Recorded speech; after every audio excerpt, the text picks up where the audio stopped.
Isa ka ba sa mga tao na may sweet tooth o yung mga taong mahilig sa matatamis? Pero alam mo ba na ang added sugar na matatagpuan sa mga soda, sweets at iba pang mga processed food ay ipinapakita na nagiging sanhi ng obesity, type 2 diabetes, heart disease, cancer at tooth decay? Kaya lang, maaaring maging challenging sa iyo ang pagtanggal ng added sugar sa iyong diet. Pero huwag kayong mag-alala mga kasangbahay, we got your back.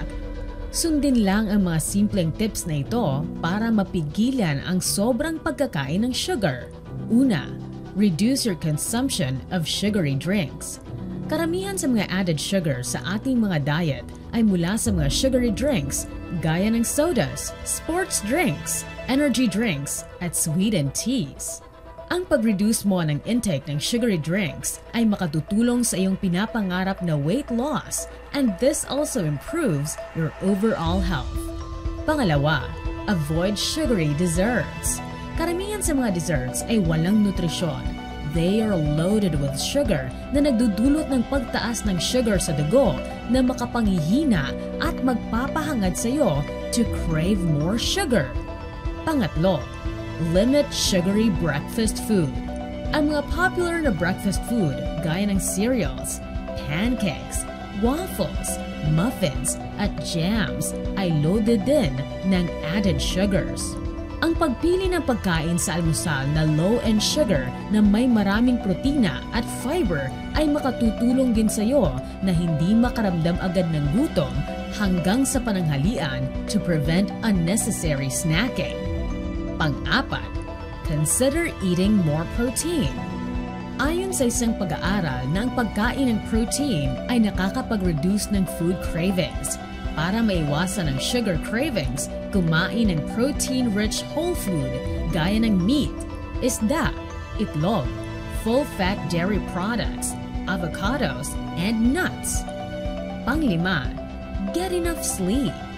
Ang pagkakaroon ng good sleep habits ay mahalaga para sa ating mga kalusugan at kapag kulang ka palagi sa tulog ay nakakaapekto ito sa uri ng iyong mga kinakain.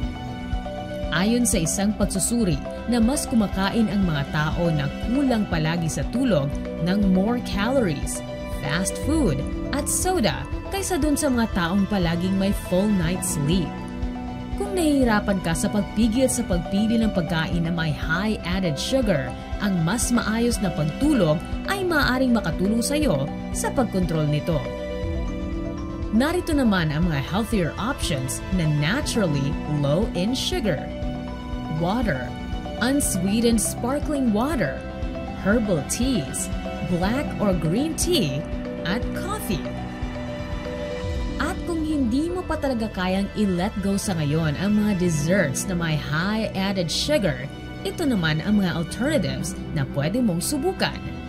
Fresh fruit, Greek yogurt with cinnamon or fruit, and dark chocolate na may 70% of cocoa or higher.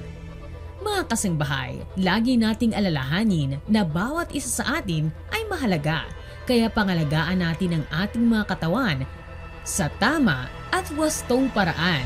You can do it!